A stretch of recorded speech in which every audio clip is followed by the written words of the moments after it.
বাকি, এখন ফ্লাইওভারের রাস্তা বদলে যাচ্ছে, সিমও থাকছে কলকাতার সিম।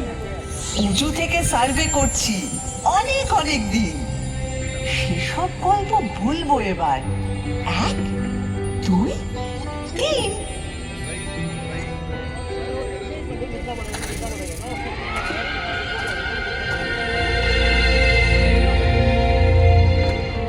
আমায় নিয়ে পট এঁকেছে, এখন হচ্ছে মিম। বয়স হলো 300 400 হাজার খানেক থিম। কি বলবে আর কি বলবে না, যদিও মেয়েটা ভালোই চেনা, তবু নিজেও ঘুরতে এলাম, দুজন মিলে থিম।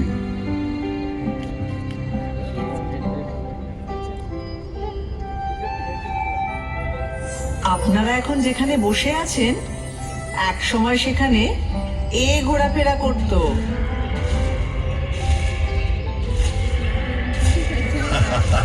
কোথায় জুরাসিক পার্ক আর কোথায় পার্ক স্ট্রিট। এখান থেকে শুরু করলে মোবাইল ফোনে আসতে আসতে 52 এপিসোড লেগে যাবে। তার চেয়ে একটা চেনা জানা ব্ল্যাক এন্ড হোয়াইট দিয়ে শুরু করো। তাহলে এটা দিয়ে করি। একটা গাড়ি সা করে বেরিয়ে এলো 38-2 এলগিন রোডের বাড়ি থেকে 1941 সালের 16 জানুয়ারি রাত্রে, এবং সোজা ঢুকে পড়ল বাঙালির আত্মার ভেতর। না না না না না, নেতাজি সুভাষচন্দ্র বসু তার আগেই কলকাতার আত্মায় ছিলেন। উনি তো 1930-এ কলকাতার মেয়র হয়েছিলেন। কংগ্রেসের প্রেসিডেন্ট হয়ে তিনি ভারতের আত্মায়।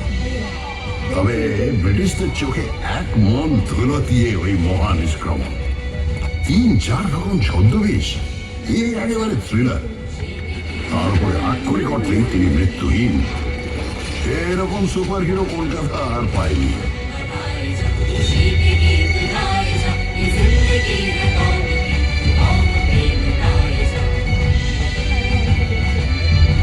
আচ্ছা, কলকাতার সবচেয়ে বড় ভিলেন কি? আমি একজনের কথা বলবো যার কোনো নামই নেই। নামই নেই মানে? 1989 সালে 6 মাস ধরে রাত্রে রাস্তায় শুয়ে থাকা 13 জন গৃহহীন মানুষকে পাথর দিয়ে খুন করে কেউ একজন। মিডিয়া তার নাম দেয় স্টোন ম্যান। যা, এত মর্বিড জিনিস দিয়ে ইতিহাস শুরু হবে? আমার মনে হয় সেরা ভিলেন হলেন অমিতাভ বচ্চন। অমিতাভ বচ্চন? কেন? বারে, তিনি কলকাতায় চাকরি করলেন, নাটক করলেন, আর বেটা। সিনেমাটা কিনা মুম্বাইতে গিয়ে করতে হলো। কি হতো বাংলা সিনেমার নায়ক হলো? সে তো ক্লিফ রিচার্ডও ছোটবেলায় কলকাতায় ছিল, মানে হাওড়ায়, কিন্তু সে তো একই হলো। অত বড় একটা গায়ক এখানে তাকিয়ে হয়তো সুমন চ্যাটার্জির মতো জীবনমুখী শুরু করে দিলেন।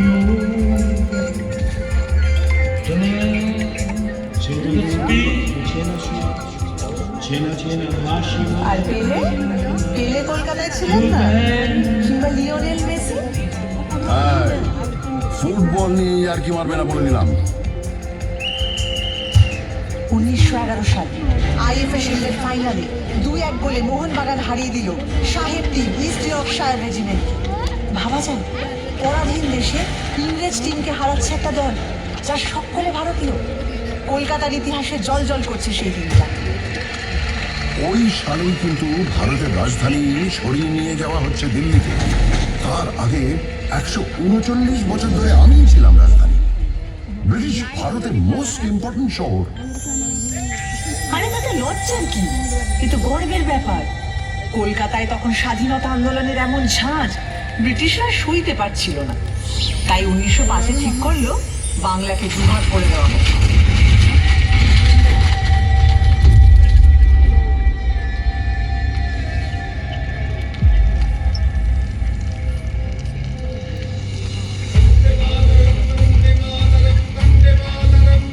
লর্ড কার্জন একটা চিঠিতে লিখছেন, কলকাতাকে সফল চক্রান্তের সিংহাসন থেকে সরাতেই হবে। আরে সুরেন্দ্রনাথ ব্যানার্জির নেতৃত্বে এখানেই তো তৈরি হয়েছিল জাতীয়তাবাদী ইন্ডিয়ান অ্যাসোসিয়েশন। তারপরে এখানেই হয়েছিল অল ইন্ডিয়া ন্যাশনাল কনফারেন্স, আর সেই থেকেই তো কংগ্রেস। এটা মাম্মি। সুরেন্দ্রনাথকে বলতো সারেন্ডার নট। বঙ্গভঙ্গ তো করেই উঠতে পারলো না সাহেবরা প্রতিবাদের জন্য। হ্যাঁ, বছর 6 পরে রেগে মেগে রাজধানীটাই বদলে দিল। এতেই তো প্রমাণিত হয় তুমি একটা সাংঘাতিক জাগ্রত শহর, প্রতিবাদের শহর। যাকে কিনা ব্যঙ্গ করে একদিন বলা হবে মিছিল নগরী, এমনকি মুমূর্ষ নগরী। আচ্ছা, মুশকিল হলো তোমাকে তো লোকে সিটি অফ জয়ও বলে। ব্রিটিশদের সময় তোমাকে বলা হতো the second city of British empire, মানে লন্ডনের পরেই। সে তো পয়সার জন্যে। এখান থেকে ব্রিটিশদের কি মুনাফা, রাজস্ব আদায়, পাট বিক্রি, কোটি কোটি টাকা। কি মুশকিল, কলকাতা নিন্দে করলে খেপে উঠবে, আর কলকাতার প্রশংসা করলে নিজে নিন্দে করতে শুরু করবে। মানে তর্ক লাগাও, তাই না? সে তর্কাতর্কি আমার রক্তে। ভারতে সেন্সরশিপের প্রথম আইন তৈরি হয়েছিল কেন জানো? 1872-এ গিরিশ ঘোষ যখন এই শহরেই তৈরি করলেন ন্যাশনাল থিয়েটার। প্রথম নাটকটাই হলো দীনবন্ধু মিত্রের নীল দর্পণ।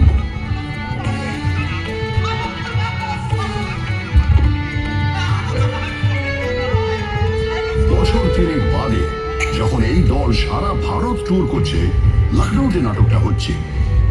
যে সিনটায় ভারতীয় রায়ত এসে অত্যাচারী নীলকর সাহেবকে মারছে, তা দেখে দর্শকের মধ্যে থাকা ব্রিটিশ সৈন্যরা স্টেজে উঠে সব লন্ডভন্ড করে দিল। তারপরের বছর প্রিন্স অফ ওয়েলস কলকাতায় এসেছিলেন, তাঁকে অভ্যর্থনা করা নিয়ে ব্যঙ্গ নাটক। আবার অত্যাচারী পুলিশ কমিশনারকে নিয়ে স্যাটায়ার। বাস, ড্রামাটিক পারফরমেন্স অ্যাক্ট, সেন্সরের খাড়া। শোনো শোনো, যার সেন্স বেশি তার পেছনে সেন্সর লাগবেই। এটা ভালো বলেছ। 1870-এ যখন জেমস হেকি এখান থেকে প্রকাশ করলেন ভারতের প্রথম খবরের কাগজ দ্য বেঙ্গল গেজেট, সেখানে তিনি লর্ড হেস্টিংসের স্ত্রী লেডি হেস্টিংসের কাজকর্ম নিয়ে অব্দি সাংঘাতিক নিন্দেমন্য করে লেখা লিখতেন। আর এখনো লিটল ম্যাগাজিনেরা সমস্ত এস্টাবলিশমেন্টকে নিয়ে সেইভাবেই সমালোচনা করে। সারাদিন প্রতিবাদ, রাগ, অথরিটিকে ব্যঙ্গ, এগুলো পেটে গজগজ করে বলে কলকাতার লোকের লিভার খারাপ। মোটেই নয়, সব লিভার খারাপ নয়। এই হাওড়া ব্রিজ, সেটা তো ক্যান্টিলিভার, 1943 থেকে দাঁড়িয়ে আছে।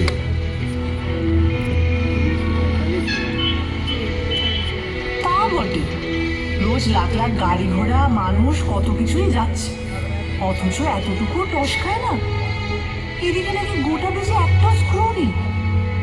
ওই জন্যেই যাদের মাথার স্ক্রু ঢিলে তারা প্রায় হাওড়া ব্রিজের মাথায় চড়ে বসে। ওখান থেকে ভিউটা ইমাজিন করতে পারছো? আরে বাবা, আমি পারবো না?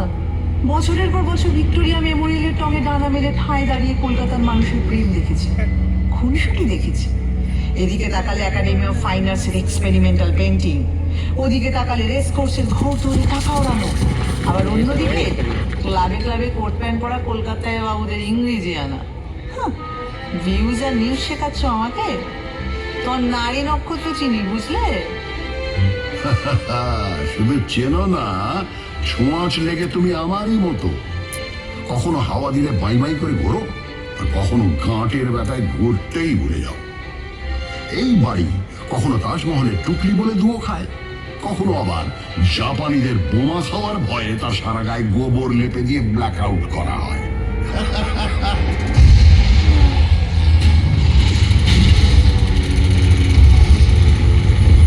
কত হাসির তো পিছনে, তোমার মুখে তো কঙ্কালির পোঁছ নেই বাবু। ওই দ্বিতীয় বিশ্বযুদ্ধের সময় যখন তোমার রাস্তায় শুয়ে খিদের জ্বালায় শয় শয় লোক মরেছে, আর অন্য লোকেরা তাদের দিয়ে নির্দ্বিধায় অফিস করেছে, আড্ডা মারতে গেছে, ফ্যান দাও ফ্যান দাও চিৎকার চাপা দিতে দরজা জানলা বন্ধ করে গ্রামাফোনের গান শুনেছে, তখন কোথায় ছিল তোমার প্রতিবাদী ফটো ফটো? দেখো, যা করার অনেকটাই করা হয়নি, কিন্তু পাড়ায় পাড়ায় লঙ্গরখানা খোলা হয়েছিল, সে তো ঠিক। আর দুর্ভিক্ষটা সরকার, রাজনীতিবিদ, আমলাদেরও তৈরি। স্বয়ং উইনস্টন চার্চিল সে দায় এড়াতে পারেন না অতগুলো লোকের মৃত্যুর, যাদের সম্পর্কে তিনি বলেছিলেন, এমনি না খেতে পাওয়া বাঙালিরা আরেকটু না খেতে পেলে বিরাট ক্ষতি নেই। সেটাও মনে রেখো। এও মনে রেখো, বিজন ভট্টাচার্যের অসামান্য নবান্ন নাটক অভিনীত হয়েছিল এই দুর্ভিক্ষ নিয়েই এই শহরে। তা অবশ্য ঠিক। 1942-এ তৈরি হওয়া আইপিটি, ইন্ডিয়ান পিপলস থিয়েটার অ্যাসোসিয়েশন, ছিল বামপন্থী শিল্পীদের সংগঠন, যা থেকে কলকাতায় পথমণিমুক্ত জন্ম হয়েছে তার ইয়ত্তায়। এবার নামো সাথী, পথে হবে পথ চেনা। পথে এবার নামো সাথী, পথে হবে পথ চেনা। চমৎসুবে নানা হবে মনোরথের ঠিকানা। হবে চেনা, হবে জানা। পথে এবার নামো সাথী, পথে হবে। আরে শুধু নবান্ন কেন, আরো অনেক অবিস্মরণীয় গান, নাটক, সিনেমা জন্মেছে এখান থেকে। আইপিটিআরই তো ঝলমলে হিরে। উৎপল দত্ত, সুচিত্রা মিত্র, জ্যোতিরিন্দ্র মৈত্র, দেবব্রত বিশ্বাস, সলিল চৌধুরী, তৃপ্তি মিত্র, ঋত্বিক ঘটক এবং এরই ভাবশিষ্য মৃণাল সেন। শিল্পকে সমাজ বদলের অস্ত্র হিসাবে ব্যবহার করব, আর তা অতুলনীয় উৎকর্ষ আবেগ দিয়ে জাগিয়ে তুলবে হাজার হাজার মানুষকে। এই জাদু বিপ্লবের রথ হৈ হৈ করে চলেছিল অনেক দূর।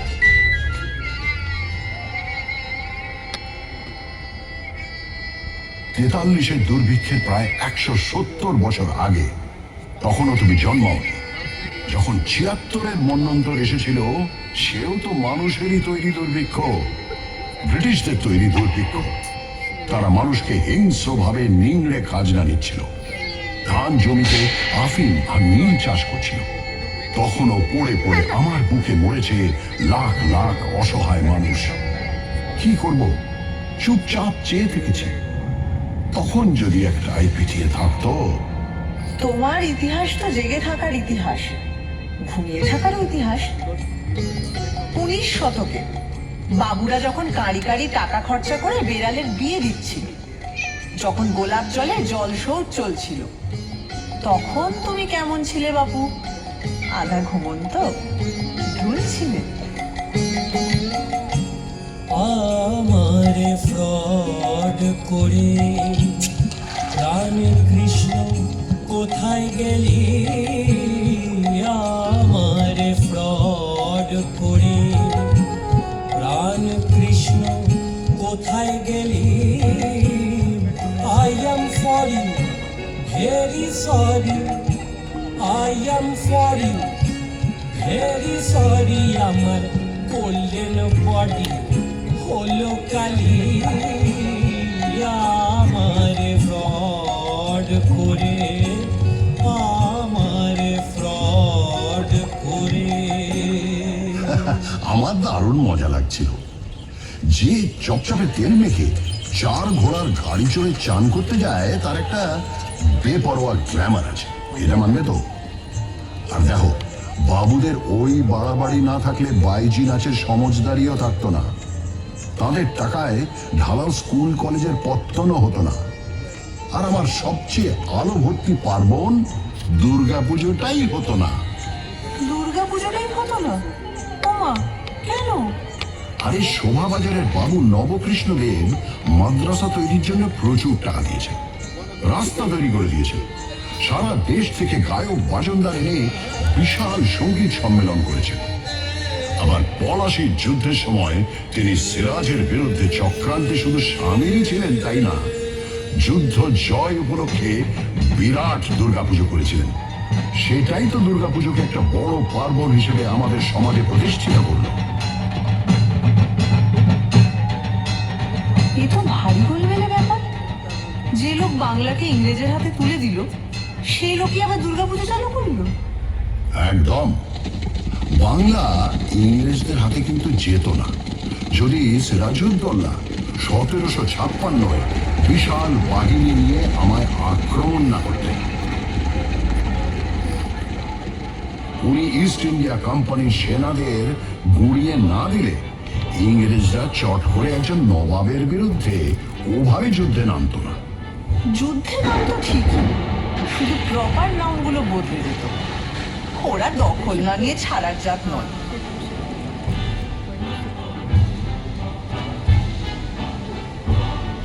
ওই যে ইস্ট ইন্ডিয়া কোম্পানির এজেন্ট জব চার্নক প্রচন্ড বৃষ্টি বাদলার মধ্যে নৌকো ভেড়ালেন 1690-এর 24শে আগস্ট। ব্যাস, চাকা গড়াতে শুরু করলো। তোমার ইতিহাসেরও শুরু। ভুল ভুল ভুল, তোমার কথাটা সম্পূর্ণ ভুল। চাণক্য আসার অনেক আগেই কবি কঙ্কন মুকুন্দরাম আমার কথা লিখে গেছেন। তারও আগে 1495-এ বিপ্রদাস পিপিলাইয়ের মনসামঙ্গল কাব্যেও আমি আছি। সাবর্ণ রায়চৌধুরীদের পরিবার ব্রিটিশরা আসার অনেক আগে থেকেই কলকাতার জমিদার ছিলেন, তাই ইতিহাসটা ওখান থেকে শুরু নয়। আর 2 নম্বর ভুল হচ্ছে, চাণক্য এসে যে চাকাটা খারাপ রাস্তায় গড়ালো তাও কিন্তু নিশ্চিত নয়। রামমোহন রায় সতীদাহ বন্ধ করলেন ঠিকই, কিন্তু অত বড় কাজটা কি করতে পারতেন যদি লর্ড বেন্টিঙ্ক না সাহায্য করতেন? মাইকেল মধুসূদন দত্ত কি বাংলা কাব্যের বাঁক বদল ঘটাতে পারতেন যদি মিল্টনের প্রভাব না পড়ত? আর বঙ্কিমচন্দ্র, উনি কি বাংলায় প্রথম উপন্যাস লিখতে পারতেন যদি ওয়াল্টার স্কট না পড়া থাকত? সব শেষে বলি, ঈশ্বরচন্দ্র বিদ্যাসাগর কি বিধবা বিবাহ চালু করতে পারতেন যদি ব্রিটিশরা পাশে না দাঁড়াতো? কি হাবি যাবি বকছো? মনে রেখো, শহীদ ক্ষুদিরাম বসুর মরদেহ তোমার রাস্তা দিয়ে নিয়ে যাওয়ার সময় হাজার হাজার লোক ফুল ছুঁড়েছে। তোমার রাইটার্স বিল্ডিং এ অত্যাচারী ব্রিটিশকে গুলি করার পর আত্মঘাতী হয়েছেন বিনয়, বাদল, দীনেশ। তোমার এক বিখ্যাত ব্যারিস্টার চিত্তরঞ্জন দাস, যার কাপড় কেচে আসতো প্যারিস থেকে, নিজের সব ইউরোপীয় পোশাক পুড়িয়ে দিয়ে খাদি ধারণ করেছিলেন। আর তিনি আলিপুর বোমা মামলায় যাকে ছাড়িয়ে এনেছিলেন, সেই অরবিন্দ ঘোষ তো ছিলেন পোয়েট অফ পেট্রিয়টিজম। আরে বাবা, তুমি বিপ্লবী সংগঠন অনুশীলন সমিতির শহর। ভারতবাসী আমি হাসি হাসি করব ফাঁসি দেখবে ভারতবাসী। একবার বিদায় দে মা, ঘুরে আসি। একবার বিদায় দে মা, ঘুরে আসি।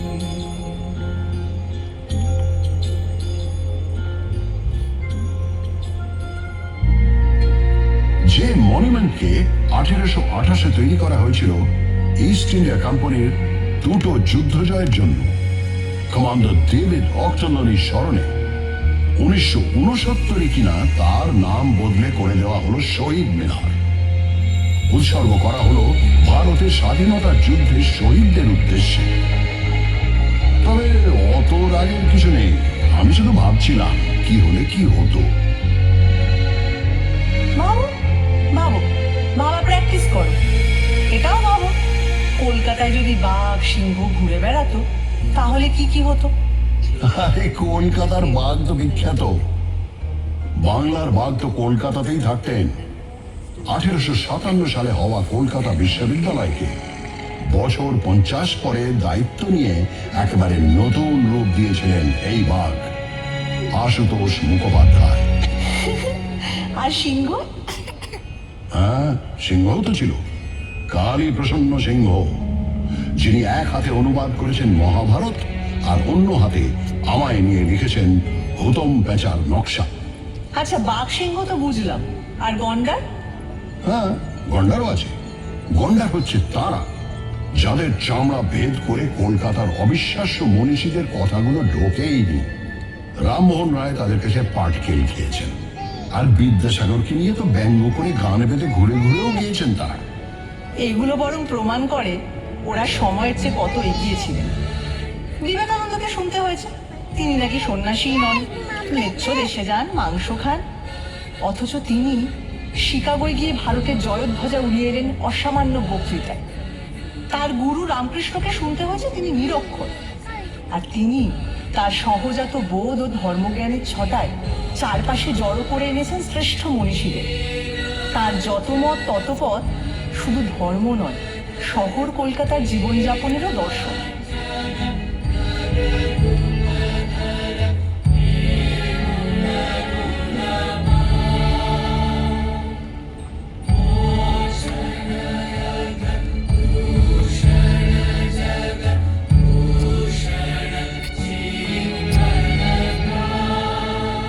রবীন্দ্রনাথ ঠাকুরকেও কম সইতে হয়নি।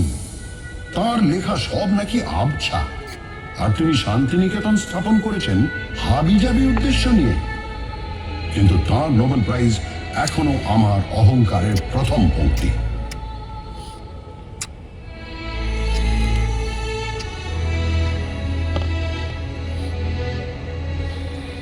আমি রাজধানীর পদ থেকে 1911 খসে পড়লাম, কিন্তু 2 বছর পরেই আমার মাথায় এমন মুকুট উঠল যার ঝলমলানি থামার নয়। নোবেল কমিটি বলল রবীন্দ্রনাথ ঠাকুরকে প্রাইজ দেওয়া হচ্ছে because of his profoundly sensitive, fresh and beautiful verse. প্রথম ভারতীয় নোবেল পেলেন। সত্যি ভাবা যায় না বলো, একটা শহর থেকে 6 জন নোবেল লরিয়েট এবং 5টা আলাদা ক্ষেত্রে কাজের জন্য। 1902-এ পেয়েছেন রোনাল্ড রস চিকিৎসাবিদ্যার জন্য। 1930-এ ফিজিক্সে নোবেল পেলেন সিভি রমন। 1979-তে মাদার টেরেসা পেলেন নোবেল শান্তি পুরস্কার। 1998-তে পেলেন অমর্ত্য সেন ইকোনমিক্স। আবারও 2019-এ পেলেন অভিজিৎ বিনায়ক বন্দ্যোপাধ্যায়, এবারও economics. Mami, mama, papa, mama. আরে বাবা, নোবেল পাওয়াই তো আর শেষ কথা নয়। নোবেল পাননি তো কি হয়েছে? আমার আকাশে জ্বলজ্বল করছেন বিজ্ঞানী জগদীশ চন্দ্র বসু, যিনি উদ্ভিদ বিদ্যা থেকে রেডিও আবিষ্কার অব্দি ছড়িয়ে দিয়েছেন নিজের প্রতিভা। আচার্য প্রফুল্ল চন্দ্র রায়, যিনি প্রথম ইউরোপীয় মানুষ যার সম্মানে ইংল্যান্ডের রয়্যাল কেমিক্যাল সোসাইটি তৈরি করেছে কেমিক্যাল ল্যান্ডমার্ক ফলক। তারপর বলি প্রফেসর সত্যেন্দ্রনাথ বসু, যিনি বোস আইনস্টাইন স্ট্যাটিস্টিক্সের পুরোধা, যার নামে বোসন কণা। এখানেই শেষ নয়, আরো আছে শ্রী প্রশান্ত চন্দ্র মহলানবিশ, যিনি ভারতীয় স্ট্যাটিস্টিক্স চর্চার জনক, প্ল্যানিং কমিশনের অসামান্য কারিগর, যার জন্মদিন এখন ন্যাশনাল স্ট্যাটিস্টিক্স ডে। এই তুমি থামো তো, এত বিজ্ঞানীদের মেলা বসে গেছে যেখানে, সেটা কিন্তু অবৈজ্ঞানিক হুজুগেরও আঁকড়া। 1857 সাল কলকাতা এলো মরা ফেরার হুজুগ। কেউ বললো এবছর যত লোক মারা গেছে তারা সবাই কালী পুজোর রাতে ফিরে আসবে। কেউ বললো না না না না না, গত 10 বছরে যত লোক মারা গেছে তারা সবাই 15ই কার্তিক ফিরে আসবে। সারা শহরে হইচই পড়ে গেল, প্রচুর লোক অপেক্ষা করতে লাগলো তাদের মৃত আত্মীয়দের জন্য। দাঁড়িয়ে বেটা। কথা হলো, মরা মানুষ ফিরে এসেছে, দেখে এলাম রানাঘাটে ভাসতে ভাসতে আসতেছে, গলা সরু পেট মোটা, জল খেয়ে হয়েছে সোটা, ইত্যাদি ইত্যাদি। হ্যাঁ, কিন্তু 1979-র হুজুগটাও খারাপ নয়। আমেরিকার পাঠানো স্যাটেলাইট স্কাইল্যাব নাকি ভেঙে পড়বে। সবাই পারলে আকাশের দিকে তাকিয়ে হাঁটে, কেউ কেউ হেলমেট পরে সারাদিন ঘুরত।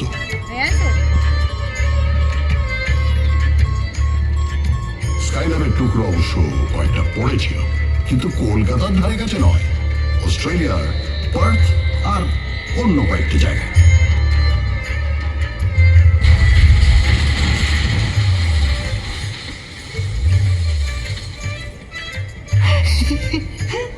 আমি বলি কি, সব সেরা হুজুগ হলো গণেশের দুধ খাওয়া। 1995 সালে এক দুপুরে হঠাৎ নাকি গণেশ দুধ খেতে লাগলেন। মন্দিরের গণেশ, ক্যালেন্ডারের গণেশ, ঘুলঘুলির গণেশ, কেউ বাদ নেই। পড়ি মরি করে সবাই দুধ নিয়ে ছুটতে লাগলো। এমন মিরাকল থেকে বাদ পড়ে গেলে পুণ্যের কোটায় কম পড়ে যাবে যে। তাদের গায়ে নিশ্চয়ই ডিরোজিওর অদৃশ্য ঘুষি পড়েছিল। একটা 17 বছরের অ্যাংলো ইন্ডিয়ান ছেলে হিন্দু কলেজে ইংরেজি পড়াতে এসে তার ছাত্রদের শেখাচ্ছে তর্ক করো, যাচাই করো, যুক্তিবাদী হও, প্রথাকে চ্যালেঞ্জ করো।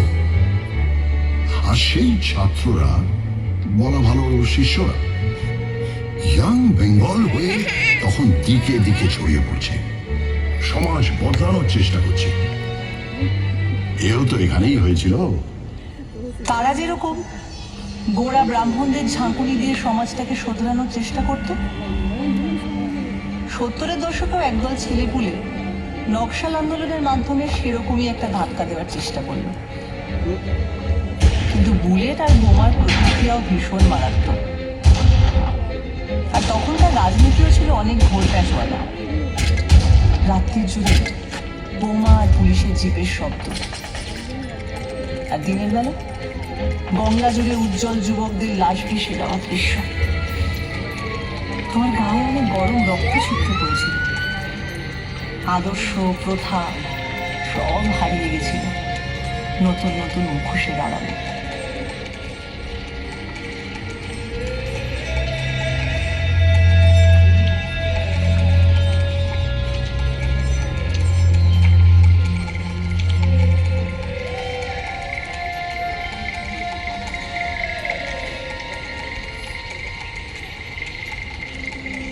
হ্যাঁ, নকশাল আন্দোলন নিয়ে কারো আছে আতঙ্ক, কারো আছে রোমান্টিক নস্টালজিয়া।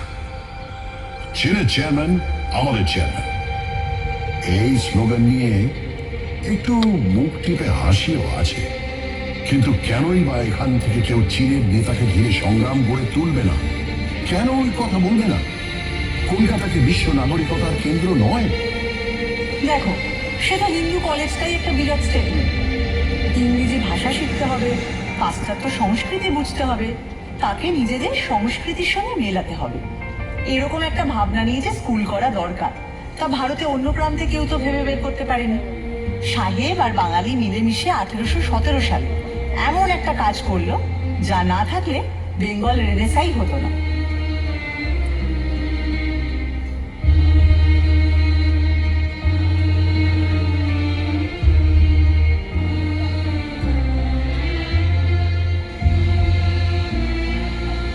রেনেসাঁর কথা ভাবলে সত্যি তাক লেগে যায়। শুধু ঠাকুর পরিবারের কথা বলতে গেলেই তো হাঁপিয়ে পড়ব। এরা বোধ হয় এক একটা লোকের মধ্যে 10টা করে জিনিয়াস গড়ে দিত। যেমন দ্বিজেন্দ্রনাথ ঠাকুর, তিনি সংস্কৃত থেকে বাংলায় মেঘদূত অনুবাদ করছেন, বাংলায় দর্শন তত্ত্বের বই লিখছেন, আবার বাংলা শর্ট হ্যান্ড উদ্ভাবন করছেন, এমনকি বাক্স বানানো নিয়েও বই লিখছেন। সত্যেন্দ্রনাথ ঠাকুর, তিনি শুধু প্রথম ভারতীয় আইসিএসই নন, ওই যুগে তাঁর বউকে বিলেত নিয়ে গেলেন। এবার বলি জ্যোতিরিন্দ্রনাথ ঠাকুরের কথা। তিনি একাধারে সুরকার, চিত্রকর, নাট্যকার, পরিচালক, এমনকি অভিনেতাও। দেবেন্দ্রনাথ ঠাকুর, তিনি তো 3 ঘন্টায় গড়গড়িয়ে ডিকটেশন দিয়ে লিখে ফেললেন ব্রাহ্ম ধর্মের বই। গগনেন্দ্রনাথ অসামান্য চিত্রকর, কার্টুনও আছেন, ছবিতে কিউবিস্ট ভাবও আনছেন। আর অবনীন্দ্রনাথ ঠাকুর, তাঁর আঁকা ছবি আর লেখা গল্প, এই দুই বাংলা সংস্কৃতির বিস্ময়।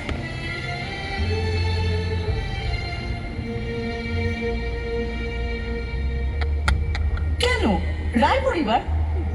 উপেন্দ্র কিশোর রায়চৌধুরী বেহালা বাজাচ্ছেন, আবার বাংলা শিশু সাহিত্যে কাঠামো গড়ে দিচ্ছেন, বাচ্চাদের পত্রিকা বের করছেন, আবার হাফটন প্রিন্টিং এ আশ্চর্য আবিষ্কার করে বিপ্লব এনে দিচ্ছেন।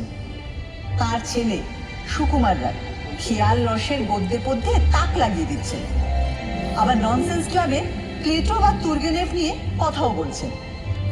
এরা বোধ হয় প্রাচ্য পাশ্চাত্যের গুণগুলোকে একটা গেলাসে গুলে সকালে উঠেই খেয়ে নিতেন। হ্যাঁ, ঠিক বলেছ। এই মিলিজুলিটা আমাদের চিরকাল আছে। 1835-এ মেডিকেল কলেজও তো স্থাপিত হয়, এখানকার লোককে পাশ্চাত্য ডাক্তারি রীতিতে শিক্ষিত করে তোলার জন্য। আবার এ শহরের নৃত্যশিল্পী উদয় শঙ্কর, তিনি তো বিদেশি নর্তকী আনা পাভলোভার সঙ্গে মিলে তাঁর বিখ্যাত রাধা কৃষ্ণ ব্যালেটা তৈরি করেন। আর সুকুমার রায়ের ছেলে সত্যজিৎ রায়, যিনি 1955-এ পথের পাঁচালী ছবি তৈরি করে একা হাতে ভারতীয় সিনেমায় নিউ ওয়েভ আনলেন। তিনি তো স্পষ্টই বলতেন, হলিউডের ছবি না দেখলে তিনি নিজের ছবির ব্যাকরণ তৈরি করতে পারতেন না।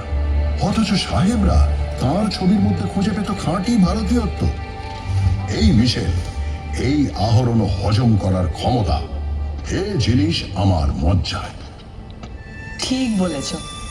সত্যজিৎ রায় প্রাচ্য ও পাশ্চাত্যকে সমান মুগ্ধ করেছেন, আর এই জন্যই 1992 সালে তিনি পেলেন লাইফ টাইম অ্যাচিভমেন্ট অস্কার পুরস্কার।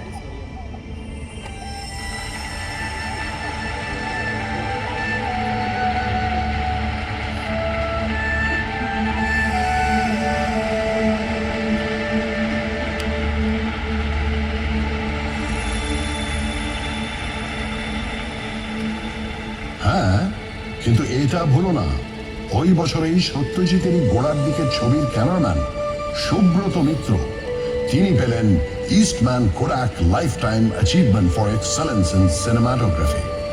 অদ্ভুত, সুব্রত মিত্র পৃথিবীর এক সেরা ক্যামেরাম্যান, কিন্তু তার নামটা সেভাবে প্রচারই পেল না। এই আনসান হিরোদের নিয়ে তোমার এই হইচইটা একটু বোঝাও তো, এটা আদিক্ষেতা না উদারতা? আমি না ঠিক আন্দাজ করতে পারি না। কারোর নামে প্রশংসা করলে কলকাতায় এরা তক্ষুনি আরেকটা নাম পকেট থেকে ফস করে বের করে বলে, উনি তো দর পেলেন না কিন্তু মহান ছিলেন। হ্যাঁ, বলবো নাই বা কেন? কলকাতার মানুষ যেমন জয়ীকে নিয়ে নাচানাচি করে, তেমনি তথাকথিত পরাজিতকেও তার মূল্য দিতে জানে।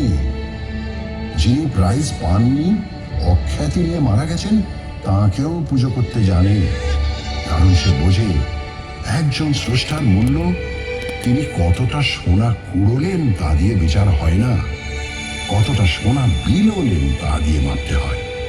তাই রবীন্দ্রনাথ যতদিন, জীবনানন্দ দাশ ততদিন, সত্যজিৎ রায় যতদিন, ঋত্বিক ঘটক ততদিন, শম্ভু মিত্র যতদিন, বাদল সরকার ততদিন, সুনীল গঙ্গোপাধ্যায় যতদিন, কমল কুমার মজুমদার ততদিন, পঙ্কজ রায়কে আমরা মাথায় তুলে রাখব, সুটে ব্যানার্জিকেও, হেমন্ত মান্না সন্ধ্যাকেও সিংহাসন দেব, সুচিত্রা মিত্র, কণিকা বন্দ্যোপাধ্যায়কেও কুর্নিশ জানাবো, সঙ্গে নির্মলা মিশ্র, প্রতিমা বন্দ্যোপাধ্যায়কেও, নিখিল ব্যানার্জির সেতারে বুঁদ থাকবো।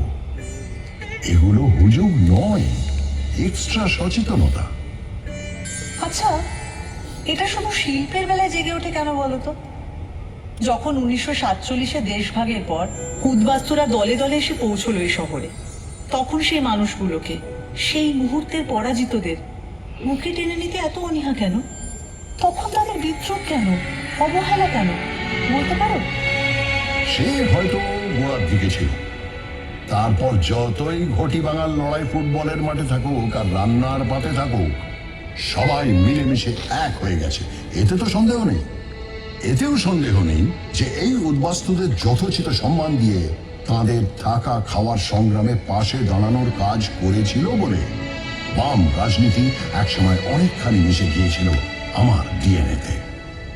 উদ্বাস্তুরা তো আবারও এসেছে বাংলাদেশের মুক্তিযুদ্ধের সময় 1971-এ, এখনো অনেকে আসছেন। কলকাতা তো কাউকে ফেরায় না। তা ঠিক, শেষমেশ সবাইকে নিয়ে কাবাব খায় বা বিরিয়ানি। এই যে দুটো নাম বললে, এই খাবারগুলোই কলকাতায় আসতো না যদি না আরেক পরাজিতকে কলকাতা সসম্মানে ঠাঁই দিত। সেটা আবার কিরকম? ওয়াজেদ আলী শাহ, আওধের নবাব।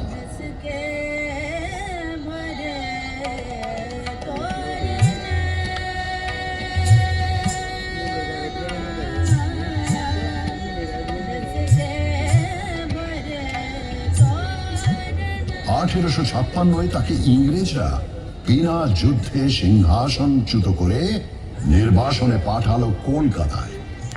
তিনি ঘাঁটি গাড়লেন মেটিয়া বুরুজে। চালে চলনে, পোশাকে আশাকে আর অবশ্যই খাবারে মেটিয়া বুরুজ হয়ে উঠল ছোটা লখনৌ।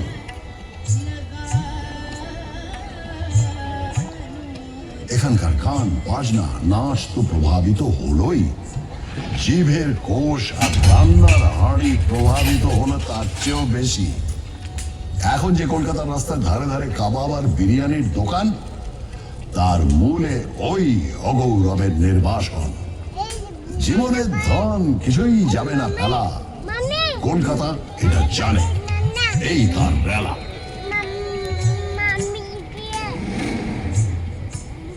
এই রেলা টেলা কোথায় চলে যায় যখন 1946-এর দাঙ্গার কথা মনে পড়ে যায়? সেই হিন্দু মুসলিম দাঙ্গা প্রায় 1 সপ্তাহ ধরে চলেছিল।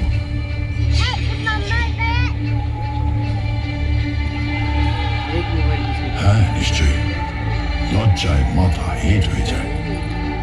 তবে সঙ্গে সঙ্গে মনে পড়ে বহু হিন্দু পরিবার মুসলিমদের আশ্রয় দিয়েছিলেন, বহু মুসলিম পরিবার হিন্দুদের বাঁচিয়েছিলেন। কলকাতা সেই স্পিরিটটা নিয়ে এগিয়ে চলেছে।